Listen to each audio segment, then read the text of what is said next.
PERFORMA Nation, PERFORMA Heroes. How's it going? Welcome to the PERFORMA POPcast. I'm your host, comedian Peter Surs, fitness enthusiast Peter Surs. We have a guest today, and this is the first time that I'm going to have a guest on this podcast that is similar to me in the aspect that she is a comedian, but also has a background in fitness. So I thought it'd be fun to have a like-minded individual on this show. My next guest has performed. She's been a stand-up comedian for 11 years, right? I want to say 10 years.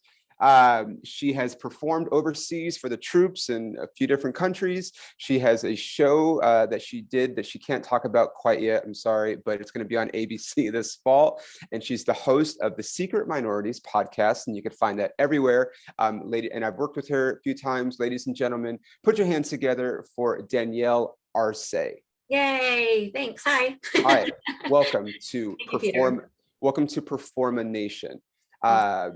Okay, so first question first.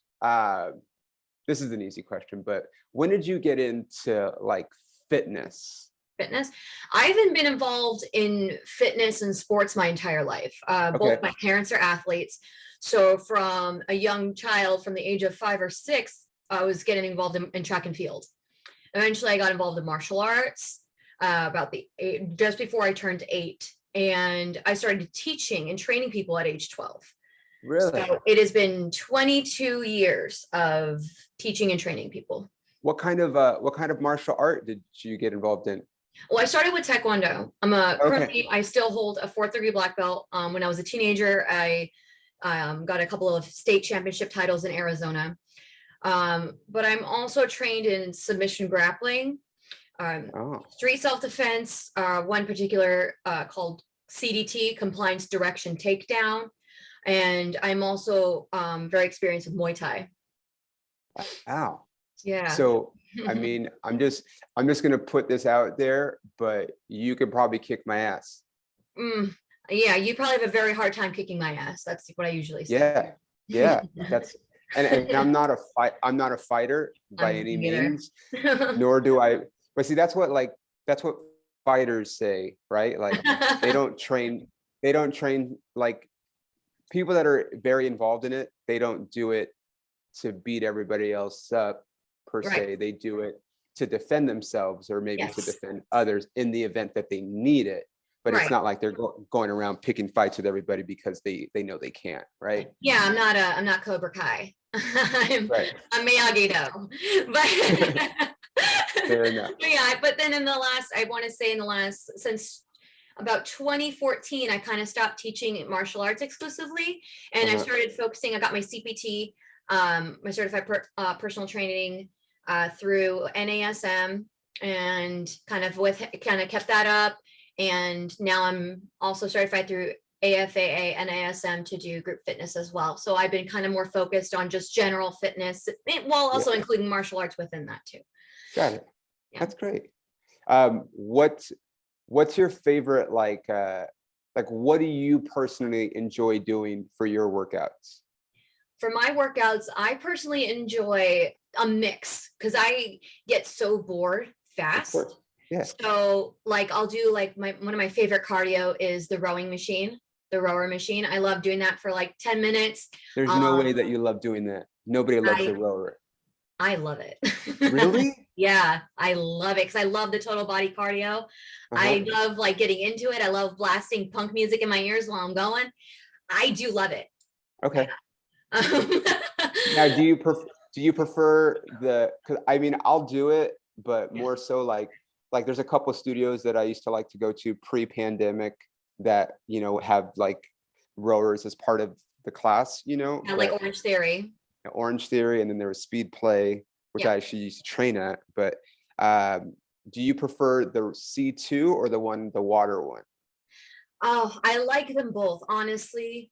The gym that I go to has the C2, and I've used both, so I can't pick. I like them both. Yeah. Okay. I hate them both. I was just Well, I'm an anti-treadmill person. I'm very against the treadmill. And so I like any other forms of cardio, but especially total body. So that's why I like it. But I also really love strength machines. Like I love using leg press. I love the booty blaster machines. I love the rope trainer. I think that's one of my favorites as well. Like, are you you're talking about like the machine that you pull the rope down or pick it up? Yeah, you sit. Yep. Yeah. I love climbing rope if a gym has one. Like I like HIIT. I love high intensity interval training. I think that's my absolute favorite. But I like to really incorporate martial arts as well, like hitting the heavy bag and stuff like that. Yeah, it's so I tell people all the time, I don't fight, nor do I pretend, but like, I've taken a bunch of boxing classes, but there is something therapeutic about punching a bag. Absolutely, 100%. Yeah. Like, or even like if someone's holding the mitts for you and you hit those the right way, it's just like.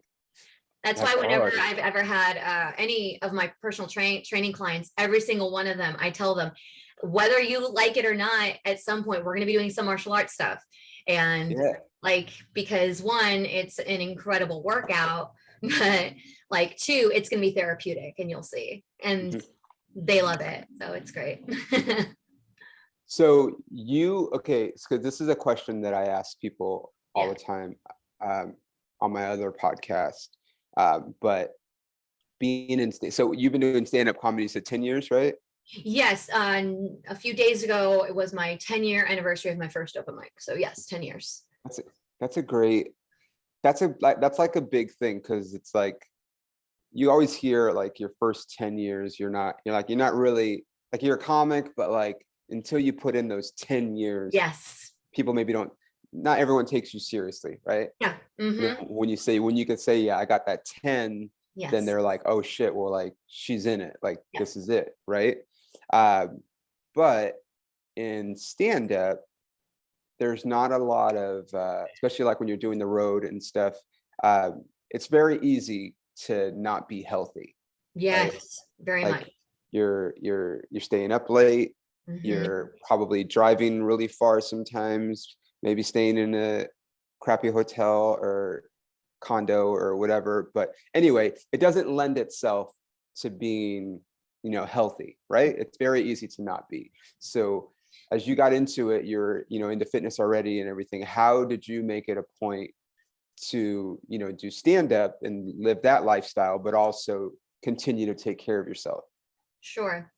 Well, I feel like the way that I train, especially, it's been since before the pandemic. I started virtual personal training in, I want to say 2017, 2018. I started virtual personal training because I've moved around so much and gained so many clientele, like everywhere that I've lived. So San Diego, LA, Phoenix, Japan, and I've accumulated these clients. And then when I moved, they still wanted to work with me. And so I feel like, because while I'm on the road, I can still work. And I know I have my clients that depend on me. So if I don't keep up with myself, I can't keep up with my clients.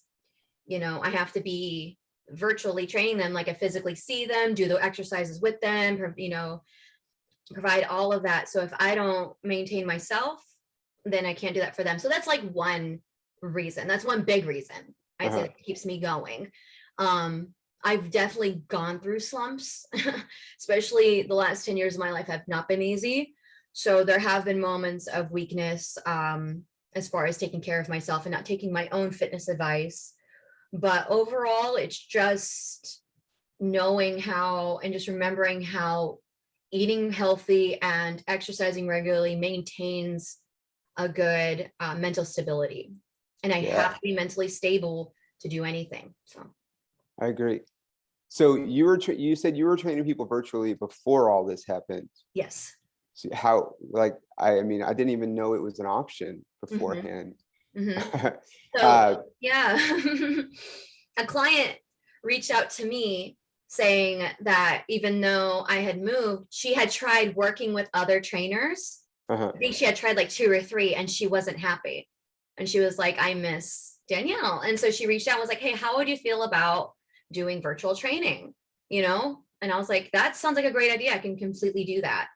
And we just started doing it. And then since then, even before the pandemic started, I was training another friend that I used to train as well that lived in Japan. So one client in Boston, one client in Japan. And then pandemic hit, kept those clients. And then my other clients were moving virtually. And I started just picking up people who just loved working from home and doing everything from home. And now the pandemic is kind of over, gyms are open, but I'm still maintaining and have a great retention rate with these clients that I've been working with for years. So it's been honestly a blessing, especially as a stand-up comic. Yeah. So you're doing like so people are working out with you from their house. Yes. Right. And you're just kind of doing workouts based on whatever equipment they might have. Yeah. So a lot of times it's very minimal equipment. I have a couple of clients that only have like maybe one or two pieces. Some people have nothing and will do entirely body weight exercises and strength exercises. So I've just learned to adapt and move. And then there's certain clients that will be like, hey, I have this Pilates ring or I have this. And I'm like, okay, I want you to utilize what you spent money on.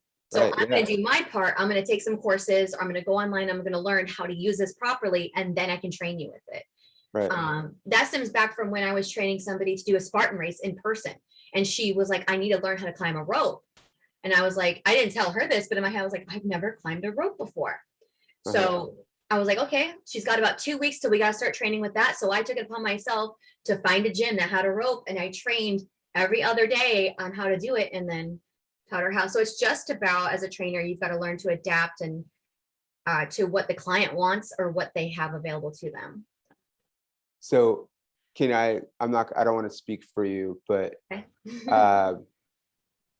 I think a message would be, you don't need a gym. You don't need all this fancy equipment. Like, you could still do stuff in your house without anything. Just gotta do the research or seek someone out. Or, I mean, I always tell people, like, there's plenty of stuff online. Like, if you really want it, like, you can go, especially like YouTube or whatever. Like, if you want stuff for whatever you have, or, you know, it's out there. You just gotta.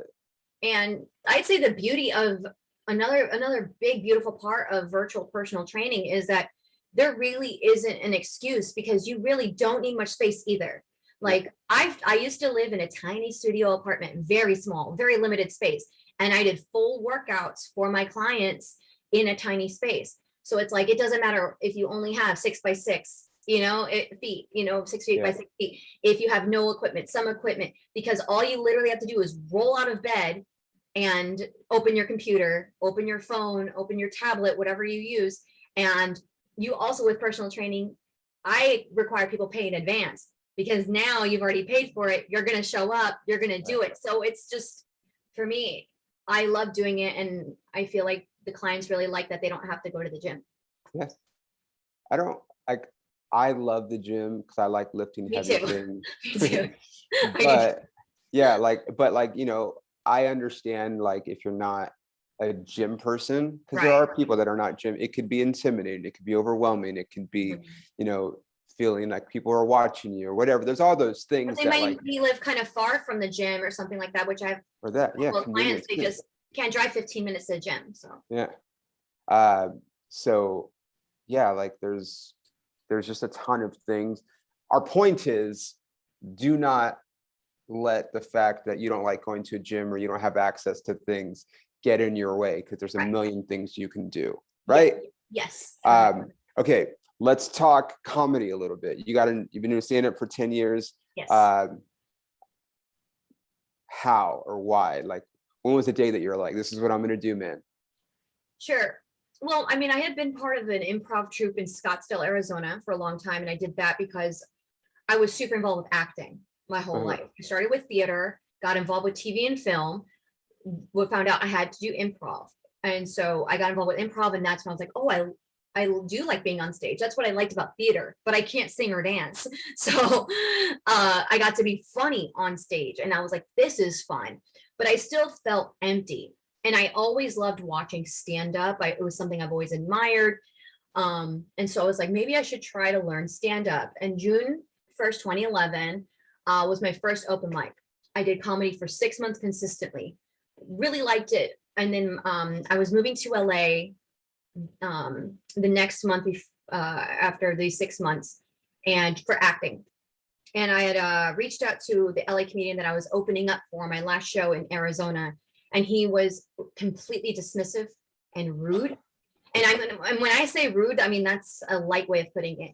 He was, and I don't want to say his name because he's since changed and he's like a great person now. So there's no need to talk shit.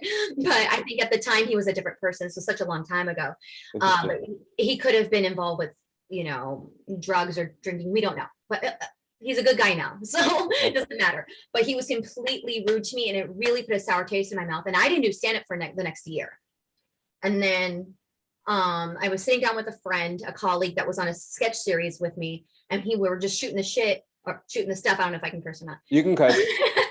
And I try not to, but you have to. It happens. Okay. So he was, we were just like joking back and forth, and he goes, "Why don't you do stand up anymore?" And I was like, I don't want to get involved with the people. Like, you know what I mean? I get it. There's like just people have an ego, and he goes, "Well, there's egos everywhere." And he's like, "I feel like that's what you're supposed to do." And I was like, we'll see. And he ran shows at a couple of different clubs and stuff in town. And so the next day I had an audition, and in my resume, it says stand up, but it hadn't been noticed, hadn't been used. Right. And at the audition, the casting director was like, "Oh, you do stand up. Can you like, maybe we'll send you to the hall for maybe like 5-10 minutes, take as much time as you need, but we'd like to see you do about 4 minutes of stand up." And I was like, 4 minutes at an audition? That's crazy. Because it was like it was a comedy like series that I was auditioning for, and they were like just wanted to see like my chops, I guess. And it's in my resume. I can't be like, no, look stupid. So I went out to the hall. I just got my shit together and was like, okay, all you gotta do is make them laugh. That's it. So I went back in and I made them laugh for 4 minutes straight. And it was in that moment that I was like, this is it. Yeah. This is everything. And then I called my friend and was like, what can I do? What do I got to do? Where are the mics? And then that was January 2013 is when I decided to hit it heavy. Okay. That's like, I'm what you call California sober is a new term now. Are you familiar with this term? So California sober is when you don't do anything except a little bit or a lot of it. Mine is a little bit, but of marijuana. Okay. So don't drink, don't smoke, don't do drugs or whatever. But my point is I felt like the first time I did stand up, like that was the first time I had ever been like high, right? Like I wasn't physically high, but like the rush that I got from the first time, like same thing, like that first laugh, I'm like, oh, this is what I'm doing now. Yeah. And I need to figure out how I can do this all the time. Exactly. And feel this way all the time. And then if I can get good enough, maybe get some money from it. But like that was way down the line. I just wanted to have this feeling as much as I can. And it sounds like that was kind of like the thing. It's good, right? Like, but you were probably funny growing up and whatever, like you just never know how to put it to like, okay, like, well, how do I go from being a funny person to being a stand-up comedian? It's different. I was obsessed with SNL growing up. And I mean, I was born in the 80s, so I grew up with, I feel like some of the best SNL with Adam Sandler, Chris Farley, Sherry O'Terry, Anna Gasteyer, Molly Shannon. Dude, those are my heroes. Sherry O'Terry, Anna Gasteyer, Molly Shannon. Those are my women right there. Rachel Dratch. I wanted to be them, especially Sherry O'Terry. She was like my number one because she was tiny and just full of this crazy erratic energy. And I was like, she's my hero. So that's like, I was a goofball in class. I was a class clown because I just like would mimic like her energy a lot, try to make people laugh. And then in theater class, we did improv games. I was like, this is the best. Right. Yeah. I remember, so I took a bunch of classes at Groundlings and, you get like, I want to say it's like half price to go to the shows if you're like a student there. And so we would UCB, that's where I studied. Yeah. And so we would go and like a lot of times she would like be like a guest performer. And so you're like, what? Yeah, like I'm paying $6 and I get to see Sherry O'Terry. And back then, Melissa McCarthy was still in the company before she was like. That's cool. Yeah, like, but back then she was the girl on the Gilmore Girls, right?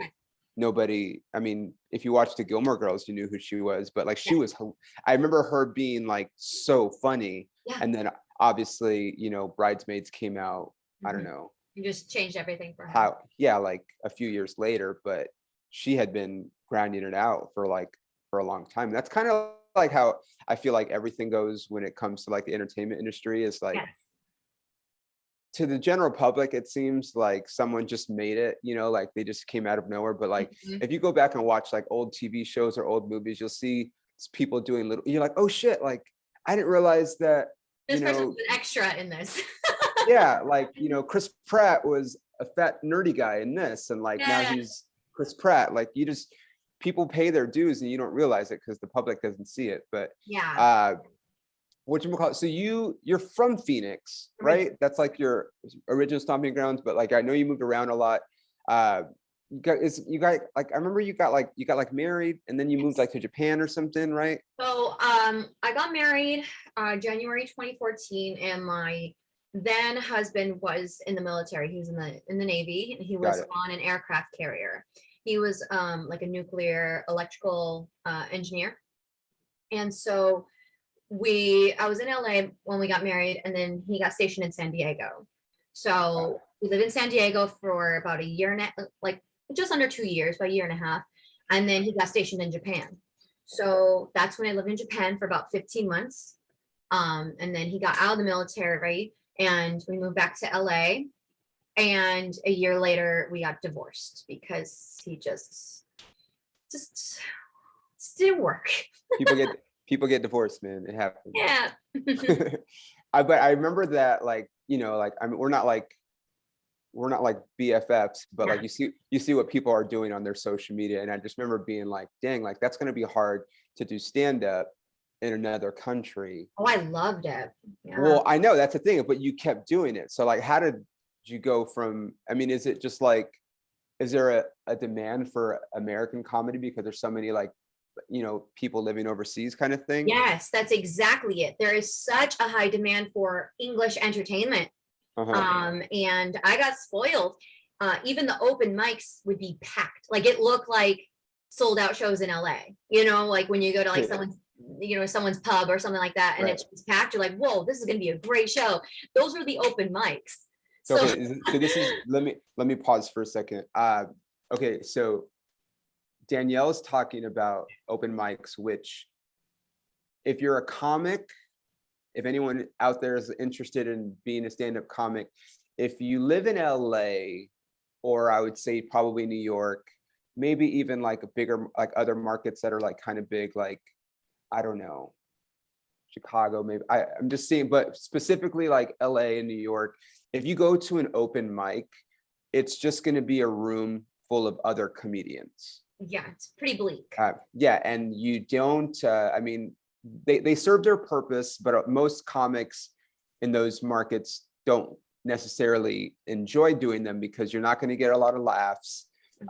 Everyone's kind of waiting to do their own thing and whatever. So what Danielle's saying is she's doing these same kind of shows, open mics overseas, and there's an audience. And I can attest to that because right now I'm in Oklahoma City, and same thing, like open mics in other cities, people actually go, there's actually like audience. So it's essentially, you're doing a show, like it's called an open mic, but it's a show. Whereas in LA, it's an open mic. Like there's a difference. So that's cool that you were getting that.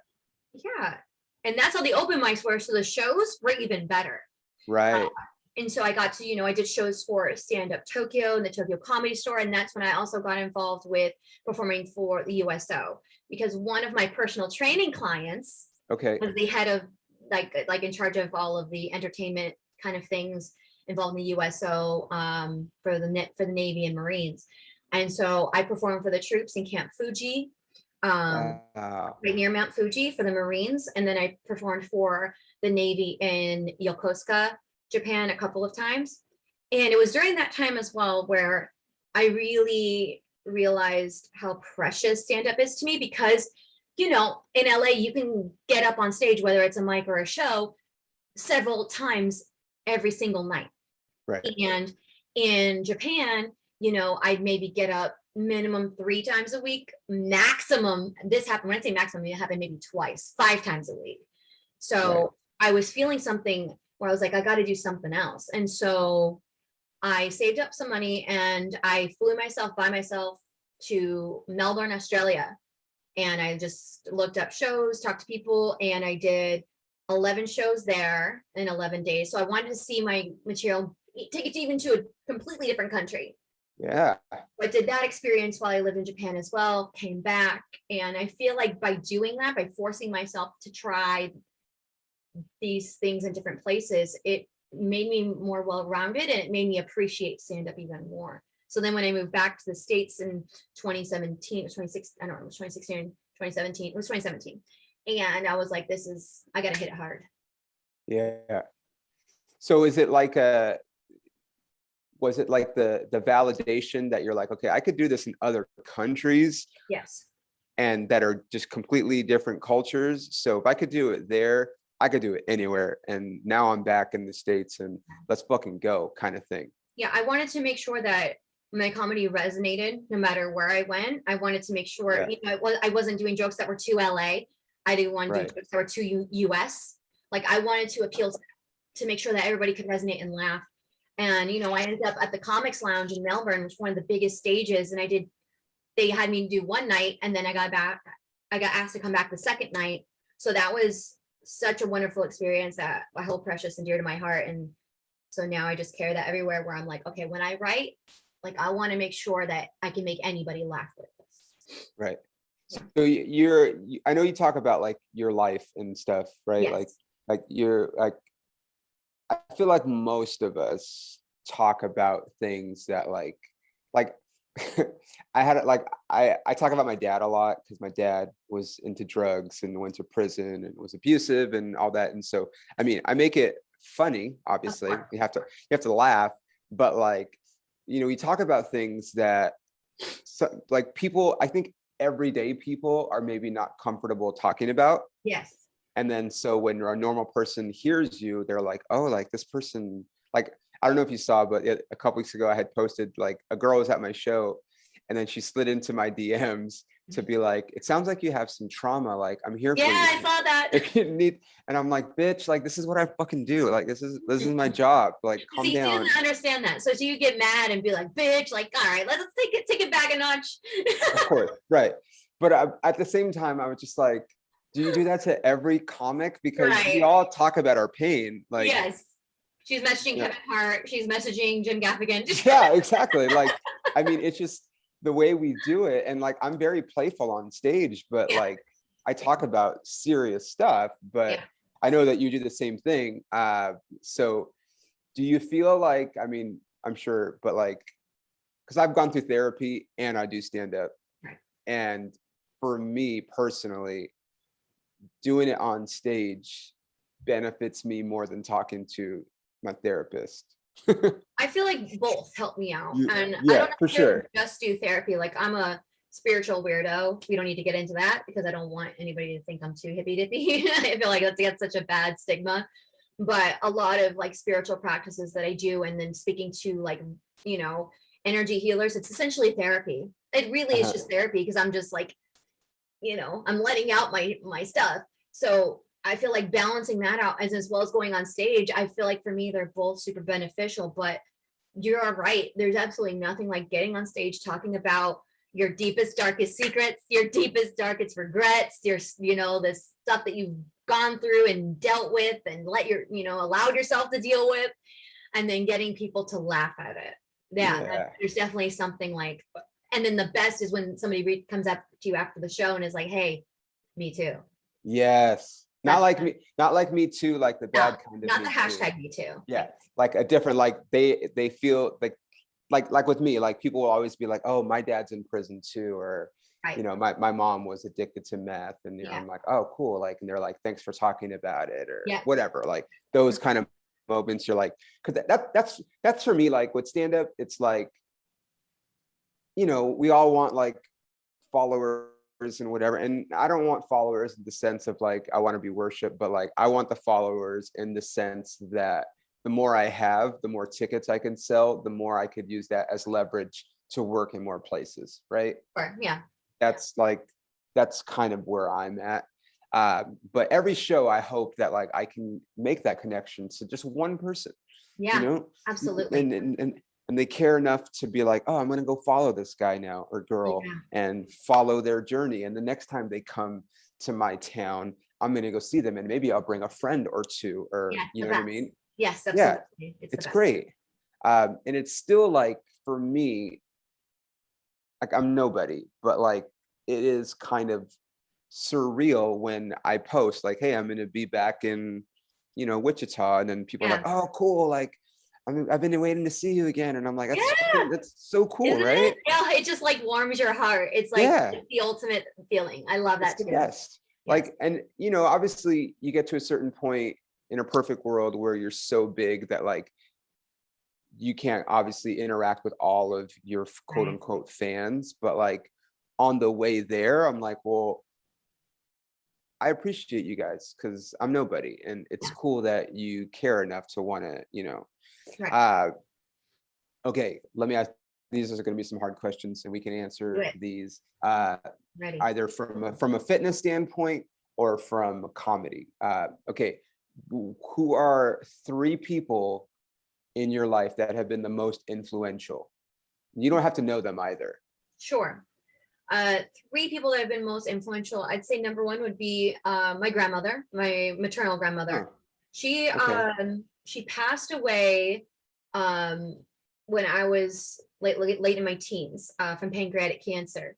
And the reason why I say her is because she was somebody in my family that genuinely pushed me to do what was in my heart more than anybody else in my family. So she would take me to like, when I was a kid, she'd take me to like plays and live performances and stuff like that. And it was then when I would watch the other kids on stage, and it just something within me just lit up, and I looked at her, and I remember this moment. It's clear in my mind. We were at the Herberger Theater in Phoenix, Arizona. I just looked at her and I was like, that's what I want to do. And she's like, what do you mean? And I was like, I want to be on stage and perform and entertain. And she's like, then do it. Let's figure it out. Because when I brought it up to my parents, they were like, oh, okay, sure. You know, my Latino dad, you know, nobody in his family ever does anything like that. And then my mom comes from an athletic background as well. Nobody. So I was this oddity. I was like, this is all I want to do. And so my grandmother was the one that's like, okay, let me help you out. And she was the one that encouraged me the most. I have a tattoo that has 3 lines, and it signifies loss. And this is dedicated to her because of the rule of 3 in comedy. So she's the one that inspired me to do what I do.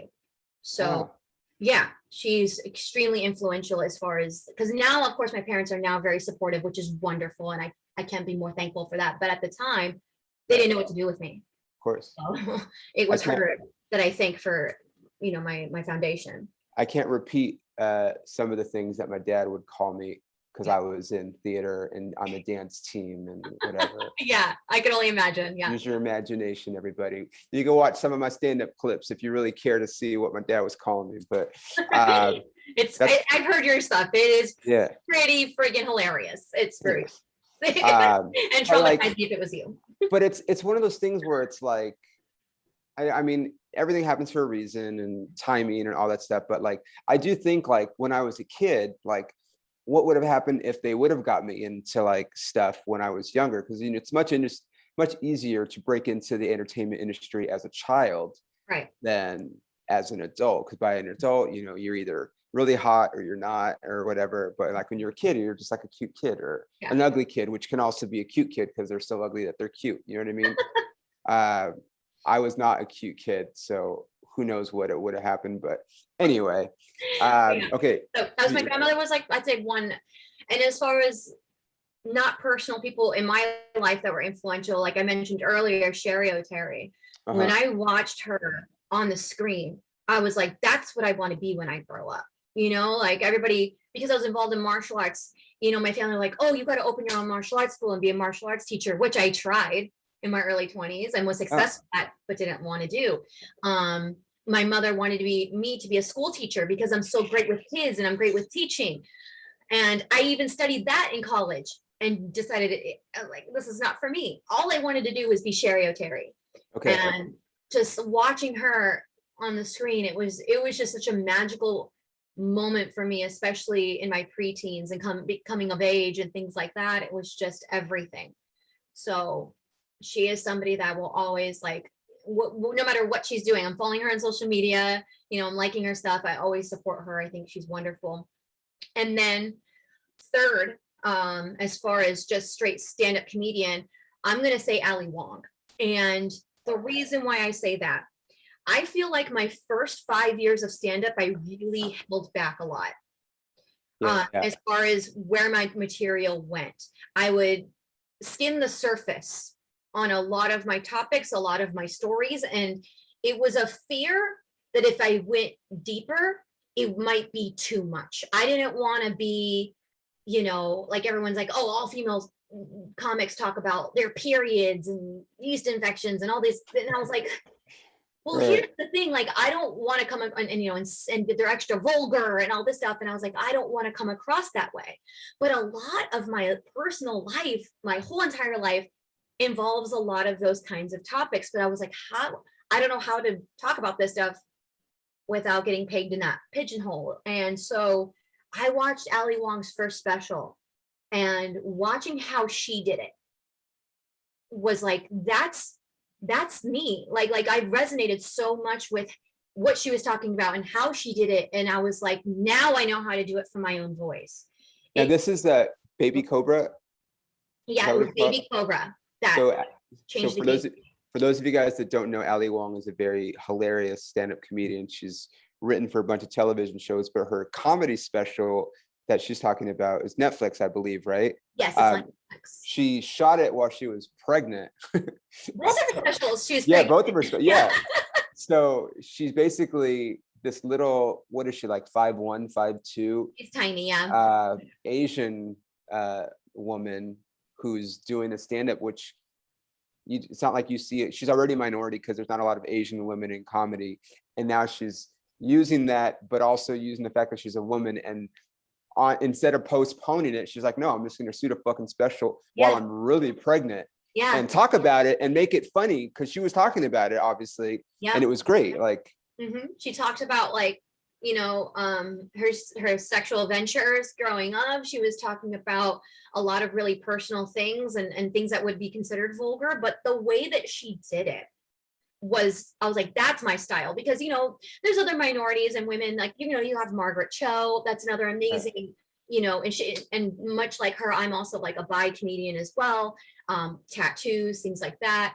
I also really, I don't know, but there was just something about, I love Sarah Silverman. I think she's fantastic. One of my heroes for sure.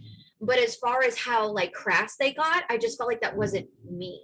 And then when I watched Ali, I was like, okay, that's my style, you know. And no disrespect, Margaret Cho is fantastic and Sarah Silverman is fantastic. I said they are two of my heroes as well, but it was Ali that, like, that light bulb in my head of like, oh, I know how I can take these jokes and these stories and really get deep without being, like, turn the people off, I guess. Right. Okay. So we got your grandmother, Sherry O'Terry, and Ali Wong. Yeah. So that's good. That's a very diverse group. Yeah.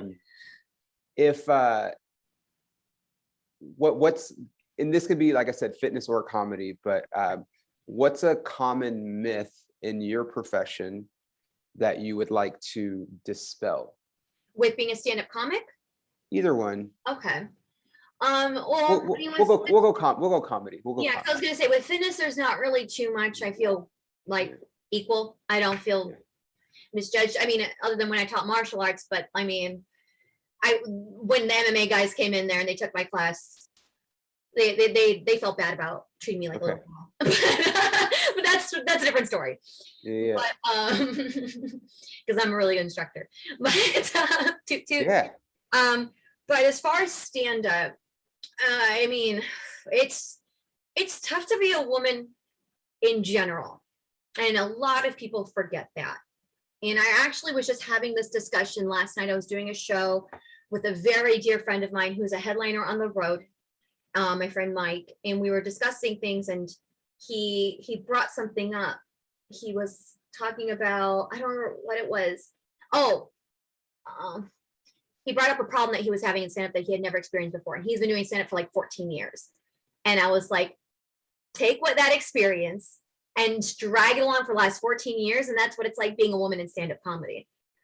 It's just like there's always a struggle in one way, shape, or form if you're a woman in comedy. And some of that will be like, I always second guess my outfits before I go on stage. I'm like, am I going to come across too sexy, too, like trying to get the wrong kind of attention? Like, I want to be funny, and I'm like, well, am I going to be too androgynous, like where they're going to think like, oh, here comes like a Nanette kind of set, it's this struggle for me. And then also like, all right, I just want to get to the show and I don't want anybody to hit on me. And and this isn't me being like, oh my God, I'm so hot, but this is any woman's experience. Trust me, every woman in comedy. I don't want anybody to hit on me. I just want to do my jokes. I want to make people laugh. So that's a big one too. And then hecklers are a big issue because I've done so many shows. There are countless shows where I was the only woman and the audience would not heckle any of the men. But as soon as a woman's on stage, they want to heckle. That's something that I've learned to roll with the punches. And now I can handle hecklers like nobody's business. So but it takes a lot. You have to have tough skin and you just got to learn how to adapt. And it's definitely, you're constantly on. Like yesterday, I got on stage and I made a joke because the host brought me up with, he didn't realize what he said. He misspoke. And he was like, everybody, give it up, give all your money up to, and he goes, oh, wait, never mind. I mean, just clap it up for Danielle Arcé. And I went on stage and I was like, yeah, give me all your money. And I was like, this guy was definitely like an ex-stripper announcer. Like he worked at an exotic club before this, 100%. I was making that joke, right? And then an audience member heckled, woo, hell yeah. And I was like, now I'm thinking about 5 different ways to defend myself when I got off this stage. So if you guys are watching this, I'm in a different location now and Danielle's wearing something different. I'm wearing the same thing for continuity, but then I realized my background is different. So anyway, the question that I had asked you, then we got cut off, was what's a myth about your profession, in this case comedy, that you would like to debunk? Maybe a myth with women in comedy, I would say, is that men are funnier. I think that's a big myth. I think that's a very common thing. Yeah. I've been in a few clubs that I don't want to name because I don't want to talk badly about them because I want to get rebooked. Right. One time I was doing a hosting weekend at a club and they had an amazing woman that was headlining. She wasn't super famous and she's not dead, so she isn't super famous, but she's genuinely very funny. She just doesn't have a huge following, but they booked her to headline and the turnout wasn't what they expected. And the owner and another guy, I don't know, he must have been part owner as well or something. They were discussing the issue, but they didn't know that I was in the room. I think they just forgot that I was there.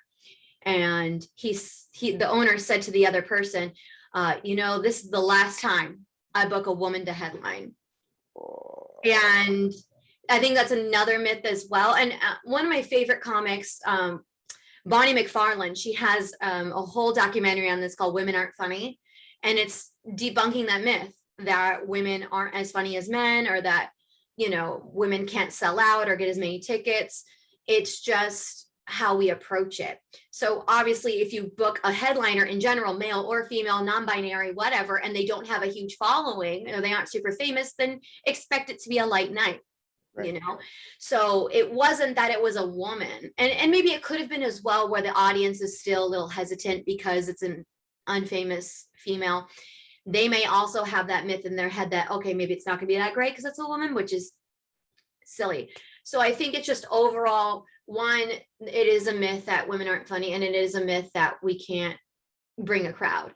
So I think that's been a big one for me to just be myself on stage and be genuinely funny and do create a fan base for myself and to show that like we can handle it, you know? Yeah. Yeah.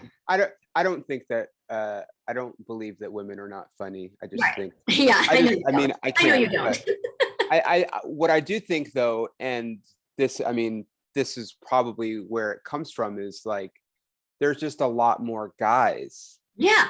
right? That's the whole thing that the documentary went over, is that like, you know, if there are 100 male comedians, then there are 30 female comedians, you know, Right. like that's the kind of ratio that we're looking at. So if you have 100 male comedians, guaranteed like 30% of them are like an open mic, 30% are funny.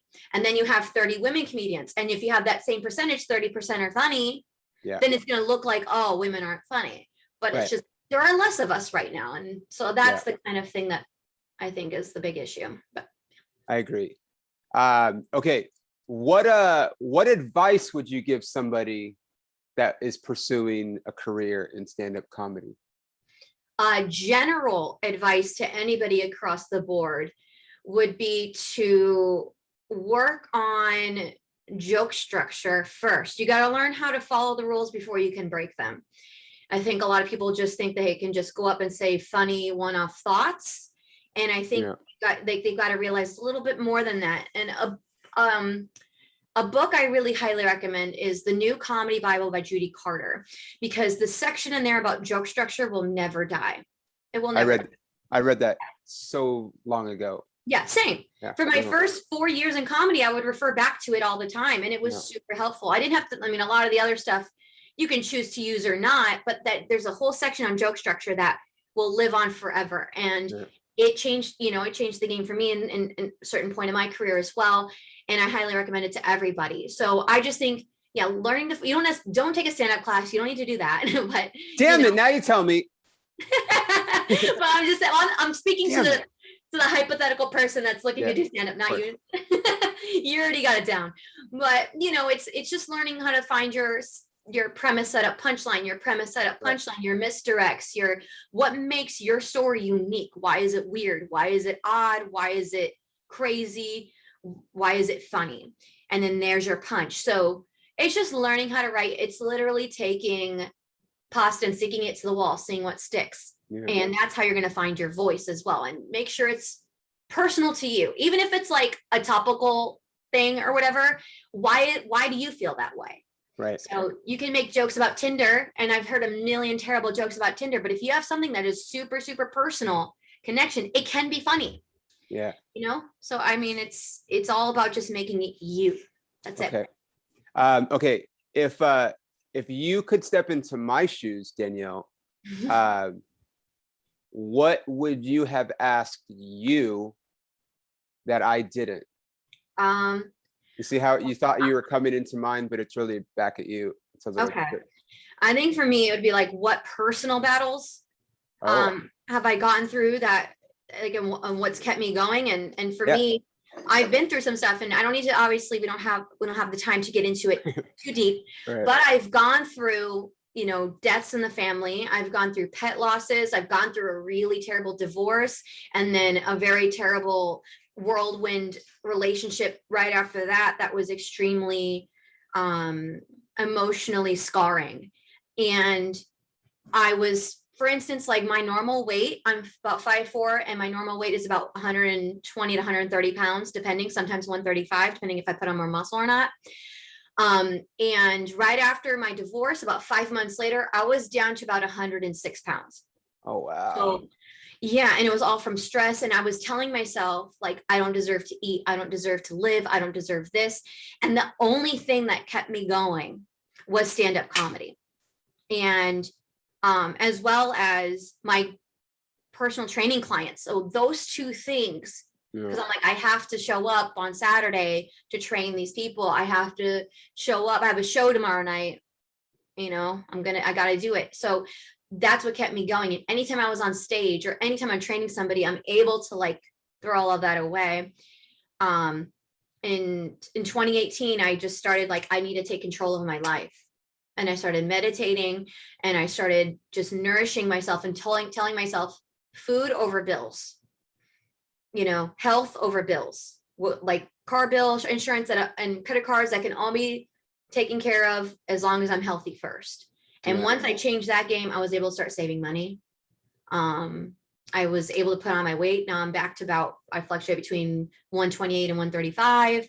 And I'm able to balance everything, but it took stand-up comedy to get me through it. So then this is probably, I mean, do your best, but sure. What was it like because I know I can speak on my behalf, but like when we couldn't do stand-up for so long, because of COVID, like that was like what hurt for me, and like I'm sure is like you, like this is one of the ways I deal with everything, and now I don't have that thing to deal with. It's my purpose and my calling. And so for the first few months I was not good, because I also have depression and pretty darn high anxiety, and I was having a lot of nervous breakdowns, and it was really tough. My now fiance, he had to like be there for me a lot, and I feel really bad for her. I feel really bad, but like, and then once it kind of was like, okay, like what can I control right now? And I had to do more of like the therapy, a little bit more of my meditations and stuff.